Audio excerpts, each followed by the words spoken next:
Hello friends, welcome to VMDJ Academy. CDJs, XDJs, professional players. So இந்த பிளேயர்லாம் பார்த்தீங்கன்னா கிளப்ஸ்லேயும் live festivals இந்த இடத்துல இந்த மாதிரி பிளேயர்ஸ் தான் இருக்கும். ஸோ நார்மலாக டிஜேஸ் வந்து லேப்டாப்பில் ப்ளே பண்ணுவாங்க, அப்படி இல்லைன்னா இந்த மாதிரி பென்ட்ரைவில் ப்ளே பண்ணுவாங்க. இது என்னுடைய ரெக்கார்ட் பாக்ஸ் எக்ஸ்போர்ட் பண்ண பென்ட்ரைவ். ஸோ ஒரு பென்ட்ரைவ்லுமே ஒரு ஸ்டைல் ஆஃப் மியூசிக் இருக்கும். இது ஃபுல்லாக கமர்ஷியல், இது EDM, ஹவுஸ் மியூசிக். ஸோ இந்த மாதிரி டிஃப்ரெண்ட் ஸ்டைல் ஆஃப் மியூசிக் ஒரு பென்ட்ரைவ் போட்டு வச்சுருப்பேன்.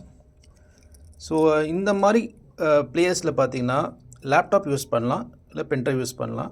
ஸோ இப்போது 2 பிளேயர் இருக்குது. அப்போ நான் 2 பென்ட்ரைவ் யூஸ் பண்ணுமா? கிடையாது.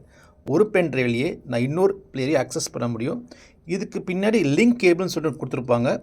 ஸோ லிங்க் கேபிள் என்ன பண்ணுன்னா, இங்கே இருக்கிற இன்ஃபர்மேஷனை அப்படியே காப்பி பண்ணி இங்கேயும் கொடுக்கும். ஸோ இந்த பென்ட்ரைவ் அதில் போட்டு ப்ளே பண்ணும்போது நான் இங்கே ஒரு சாங் ப்ளே பண்ணலாம், அங்கே வேறு சாங் ப்ளே பண்ணலாம், ஆனால் ஒரே பென்ட்ரைவாக இருக்கும். கிளப்லலாம் பார்த்தீங்கன்னா இந்த மாதிரி செட்டப் வச்சுருப்பாங்க. லிங்க் கேபிள்ன்றது பின்னாடி ஒரு ஆப்ஷனில் போகும். அதோட இமேஜ் நான் இங்கே போடுறேன், அந்த லிங்க் கேபிள் இமேஜ் பார்த்துக்கோங்க. ஸோ நீங்கள் கிளப்பில் போய் ப்ளே பண்ண போகிறீங்கன்னா ஒரு பென்ட்ரைவ் போதும். பேக்கப் ஒரு பென்ட்ரைவ் வச்சுக்கோங்க. சில இடத்துல லிங்க் கேபிள் போட்டிருக்க மாட்டாங்க, அப்போது நீங்கள் 2 பென்ட்ரைவ் யூஸ் பண்ணலாம். ஸோ இது வந்து ஒரு ஷார்ட் இன்ஃபர்மேஷன் அபவுட் டிஜேயிங். கிளப்பில் ப்ளே பண்ணுற மாதிரி இருந்தால் இந்த மாதிரி செட்டப் தான் இருக்கும். இந்த மாதிரி நிறைய டிப்ஸ் அண்ட் ட்ரிக்ஸ்க்கு VMDJ அகாடமி சேனலை ஃபாலோ பண்ணுங்கள். இன்ஸ்டாலையும் நான் வந்து அப்டேட் பண்ணுறேன். ஸோ 2 இடத்துல ஃபாலோ பண்ணுங்கள். Keep supporting me. See you on next video. Bye from DJ Rahul.